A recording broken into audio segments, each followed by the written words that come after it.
Vitória sobre os vícios. A quarta palavra da cruz.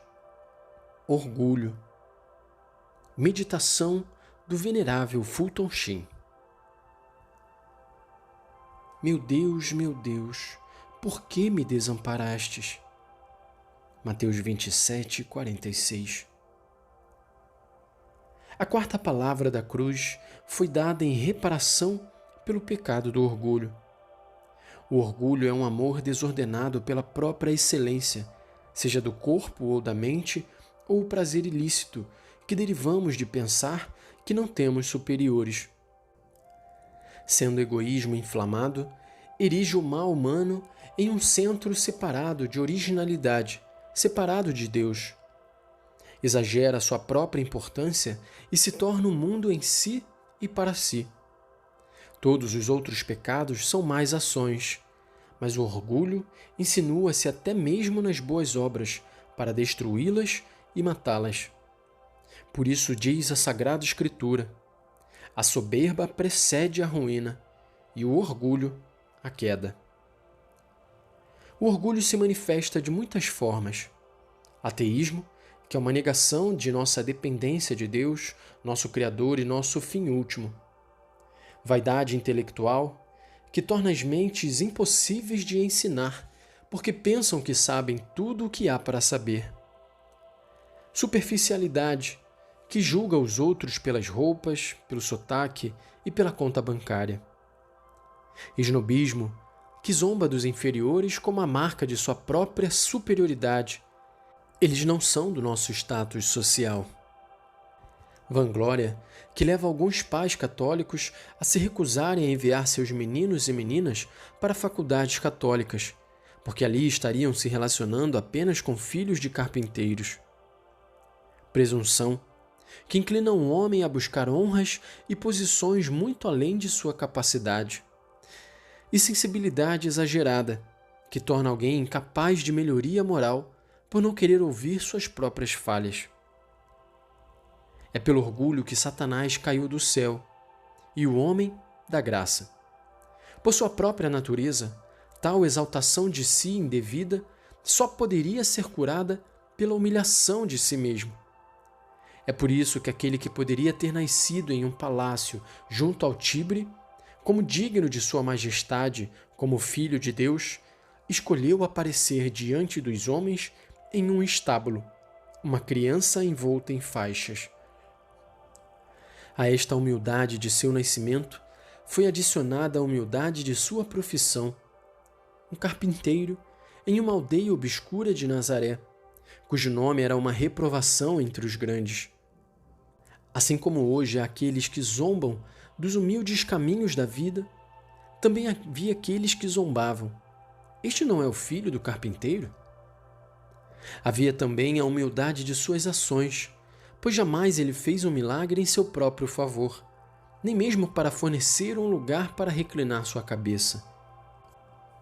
Humildade de exemplo também havia quando na noite de Quinta-feira Santa, aquele que é o Senhor do céu e da terra, se cinge com uma toalha, ajoelha-se e com bacia e água lava os 24 pés calejados de seus apóstolos, dizendo: logo, se eu, vosso Senhor e Mestre, vos lavei os pés, também vós deveis lavar-vos os pés uns aos outros. Dei-vos o exemplo, para que, como eu vos fiz, assim façais também vós. O servo não é maior do que o seu senhor. Finalmente, havia humildade de preceito. Em verdade vos declaro, se não vos transformardes e vos tornardes como criancinhas, não entrareis no reino dos céus. Mateus 18, 3. Mas a suprema humilhação de todas foi o tipo de morte que ele escolheu, pois ele se humilhou até a morte, e morte de cruz. Para expiar o falso orgulho da ancestralidade, ele põe de lado o consolo da divindade. Para expiar o orgulho da popularidade, é ridicularizado quando amaldiçoado pende numa cruz. Para expiar o orgulho do esnobismo, é colocado na companhia de ladrões. Para reparar o orgulho das riquezas, é-lhe negado até mesmo a propriedade de seu próprio leito de morte. E para espiar o orgulho da carne, não havia beleza nele. Para espiar o orgulho dos amigos influentes, é esquecido até mesmo por aqueles que curou. Em reparação pelo orgulho do poder, fez-se fraco e abandonado. Para reparar o orgulho daqueles que abandonam a Deus e desistem da fé, ele experimentou o sentimento de estar sem Deus para expiar todo o egoísmo, falsa independência e ateísmo. Agora oferece satisfação ao entregar as alegrias e consolações de sua divina natureza. Seu coração clama no mais triste de todos os clamores: meu Deus, por que me desamparaste? Mesmo na separação havia união, mas aquelas palavras de desolação foram proferidas para que nunca ficássemos sem consolo. Duas lições emergem desta palavra. Primeiro, não devemos nos gloriar, pois Deus resiste aos orgulhosos.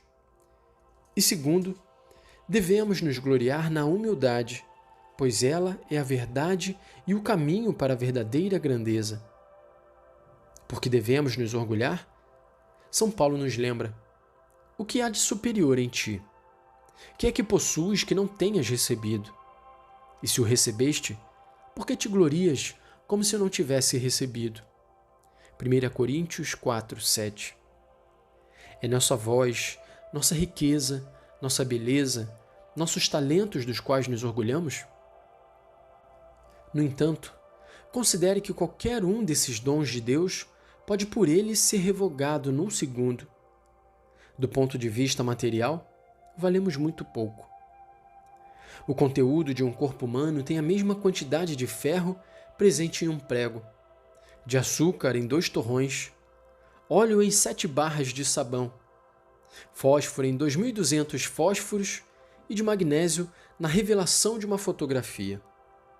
Logo, ao todo, o corpo humano, quimicamente, vale pouco menos de $2. Por que algum espírito mortal deveria se orgulhar? Espiritualmente, por outro lado, valemos mais do que o universo. Pois que aproveitará o homem ganhar o mundo inteiro se vier a perder a sua vida? O que dará o homem em troca da sua vida? Marcos 8, 36, 37. Deus resiste aos soberbos. O fariseu que elogiou suas boas obras na frente do templo foi condenado. O pobre publicano, nos fundos do templo, que se dizia pecador e batia no peito pedindo perdão, foi para casa justificado. As prostitutas e os publicanos, conscientes de seus pecados, entram no reino dos céus antes dos escribas e fariseus, que estão conscientes de sua justiça. Ao Pai Celeste, agradou ocultar dos intelectuais sua sabedoria e revelá-la aos simples. Pai, Senhor do céu e da terra, eu te dou graças porque escondestes estas coisas aos sábios e inteligentes e as revelastes aos pequeninos. Lucas 10, 21. Certifico-me que qualquer um que tenha tido experiência com os orgulhosos dará testemunho da veracidade desta afirmação. Se minha própria salvação eterna estivesse condicionada a salvar a alma de um homem sábio que se orgulhava de seu aprendizado, ou sendo os moralmente mais corruptos das ruas, eu deveria escolher a tarefa mais fácil de converter os 100. Nada é mais difícil de conquistar em todo o mundo do que o orgulho intelectual. Se os navios de guerra pudessem ser revestidos com orgulho ao invés de revestido com blindagem, nenhum projétil jamais poderia perfurá-los. Pode-se facilmente entender esse raciocínio. Afinal, se um homem pensa que sabe tudo, nada mais lhe resta para conhecer. Isto é, nem mesmo Deus pode dizer-lhe qualquer coisa. Se a alma está cheia até a borda com o ego, não há lugar para Deus. Se um recipiente estiver cheio d'água, não pode ser preenchido com óleo ao mesmo tempo. Assim é com a alma. Deus pode dar sua verdade e vida somente àqueles que se esvaziam de si. Devemos criar um vácuo em nossas próprias almas a fim de abrir espaço para a graça. Vivemos com a impressão de que fazemos mais do que realmente fazemos. Tomemos, por exemplo, o simples fato de beber algum líquido com canudo. Acreditamos erroneamente que aspiramos o líquido através do canudo. Não o fazemos, porque, estritamente falando, não existe sucção. Tudo o que fazemos é criar um vácuo. A atmosfera pressiona o líquido com um peso igual ao de um oceano, cobrindo a Terra a uma profundidade de 10 metros. É essa pressão que empurra o líquido para cima através do canudo, quando criamos o vácuo. Assim também acontece em nossas vidas espirituais. O bem que realizamos não é pela nossa própria ação, mas pela pressão espiritual da graça de Deus. Tudo o que temos a fazer é criar um vácuo, considerar-nos como nada. E imediatamente Deus enche a alma com seu poder e verdade. O paradoxo do apostolado é, então, quando menos pensamos que somos, mais bem nós fazemos. Foi só quando Pedro trabalhou a noite toda e não levou nada que nosso Senhor encheu seu barco com a pesca miraculosa. Quanto mais alto o edifício, mais profunda será a fundação. Quanto maior a virtude, maior a humildade. Os instrumentos de Deus para o bem do mundo são, por isso, apenas os que são humildes. Reduzindo-se a zero, deixam espaço para o infinito, enquanto aqueles que se julgam infinitos, Deus os abandona com sua nulidade. Mesmo no mundo, encontramos uma base natural para a humildade. Enquanto somos pequenos, todo o resto parece grande. Um menino monta uma vassoura que não tem mais de 1,5 metros de comprimento, e, no entanto, para ele, é um Pégasus viajando pelo espaço. Ele pode ouvir os cascos batendo nas nuvens enquanto se agarra à juba sibilante de cada vento. Seu mundo é povoado de gigantes, porque ele é muito pequeno. Soldados de chumbo são para ele soldados reais, lutando batalhas reais, e o vermelho do tapete é o sangue do campo de batalha. Quando ele cresce e se torna um homem grande, os gigantes diminuem de tamanho. Os cavalos tornam-se vassouras, e os soldados são pintados em estanho de até 7 centímetros de altura. Na ordem espiritual é o mesmo. Enquanto houver um Deus que é mais sábio do que nós, maior do que nós, mais poderoso, então o mundo será uma casa de maravilhas. A verdade é, então, algo tão vasto que nem mesmo uma eternidade pode sondar suas profundezas. O amor, então, é tão permanente que nem mesmo o céu pode entorpecer seus êxtases. Mas esqueça Deus, faça-se um falso Deus, e então seu pequeno aprendizado será seu título para a onisciência. Então os santos se tornam aos teus olhos tolos e estúpidos, os mártires fanáticos, os religiosos burros, a confissão uma invenção sacerdotal, a Eucaristia um vestígio do paganismo, o céu uma fantasia infantil e qualquer verdade uma ilusão. Deve ser maravilhoso saber tanto, mas deve ser terrível descobrir que, no fim das contas, na verdade, se sabe muito pouco. A segunda lição a ser extraída desta quarta palavra da cruz é que a humildade é a verdade. A humildade não é uma subestimação de nossos talentos, dons ou poderes, nem é seu exagero. Um homem que tem 1,80 m de altura não é humilde se disser que tem apenas 1,5 m de altura, assim como não é humilde se disser que tem 2 metros de altura. A humildade é verdade, ou o reconhecimento dos dons como dádivas e também das faltas como faltas. Humildade é dependência de Deus, assim como orgulho é independência dele.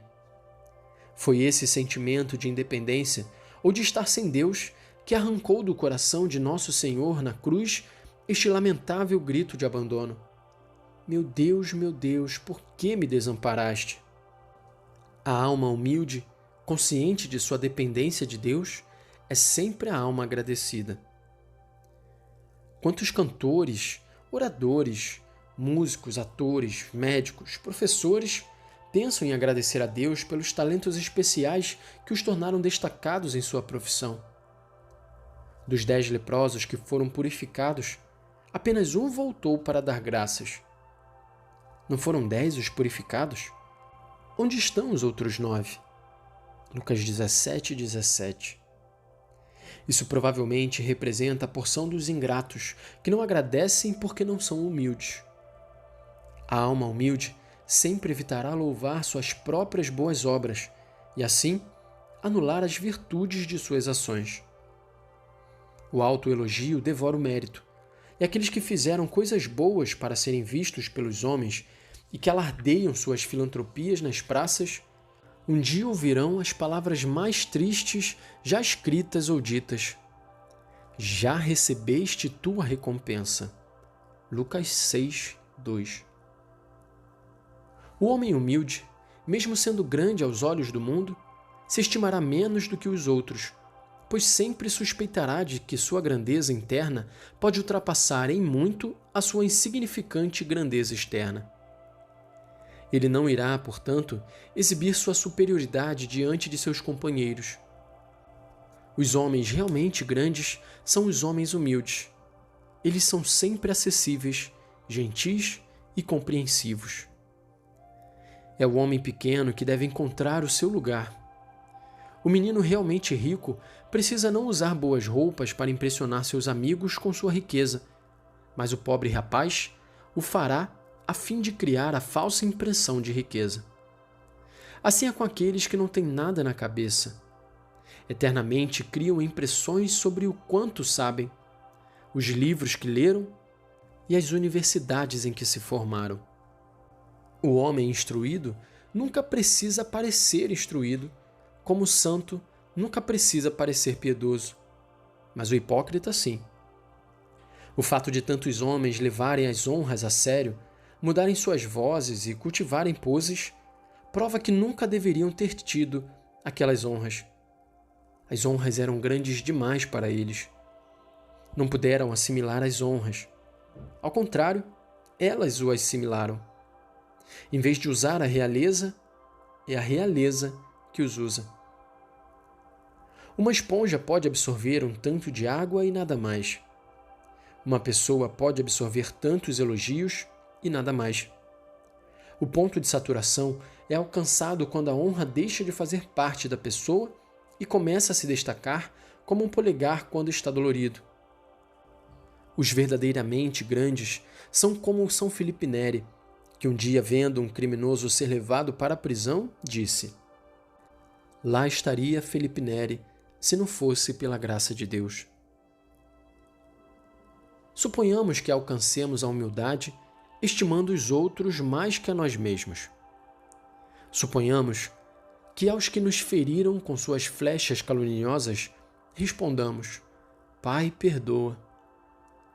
Suponhamos que aqueles que nos classificaram como ladrões, tirássemos o melhor da situação e os convertêssemos dizendo: "Hoje, o paraíso." Suponha que daqueles que nos envergonharam diante dos parentes, como Jesus foi envergonhado diante de sua mãe, façamos um novo amigo para nossa Mãe Celestial. Eis o teu filho. Suponhamos que diante daqueles que estão abaixo de nós em dignidade moral, nos humilhássemos e lhes pedíssemos de beber. Tenho sede. Suponhamos que começássemos a ser verdadeiros e nos estimássemos em nosso real valor. Se fizéssemos essas coisas por apenas 1 hora, revolucionaríamos completamente o mundo. Não estamos querendo um exemplo, pois temos diante de nossos olhos aquele que se humilhou até a morte na cruz, que renunciou à consolação divina como o poder vestido com os trapos da fraqueza e a força, cingindo-se no abandono, e sendo Deus, parecia estar sem Deus. E por que ele fez isso? Porque tentávamos liderar nossas vidas sem Deus para sermos independentes. Ao escolher a humilhação da cruz em reparação do orgulho, ele nos leva de volta à história de Davi e Golias. Golias, o espantoso gigante vestido com uma armadura de aço, carregava consigo uma poderosa espada. Davi era um menino pastor sem aço defensivo. Não carregava arma nenhuma, além de um cajado e 5 pedrinhas de um riacho próximo. Golias zombou dele, dizendo: "Sou eu, porventura, um cão, para vires a mim com um cajado?" 1 Samuel 17:43. Davi respondeu humildemente, não confiando em seu próprio poder: "Venho a ti em nome do Senhor." O resultado nós sabemos. Um menino com uma pedra matou um gigante com armadura e espada. A vitória de Davi simbolizava a realidade da Sexta-feira Santa. O orgulho é Golias. Nosso Senhor é o humilde Davi que vem matar o orgulho com o cajado da sua cruz e 5 pedrinhas, 5 feridas, nas mãos, pés e lado. Com nenhuma arma senão essas 5 feridas e o cajado da cruz, conquistamos vitórias sobre o Golias do orgulho no campo de batalha de nossa alma. Para os mundanos, elas parecem inadequadas para a batalha e impotentes para conquistarmos a vitória, mas não se entendermos o plano de Deus desde o início. O que é estulto no mundo, Deus o escolheu para confundir os sábios. E o que é fraco no mundo, Deus o escolheu para confundir os fortes. Foi com uma cruz e uma fronte coroada que Deus venceu aquele dia.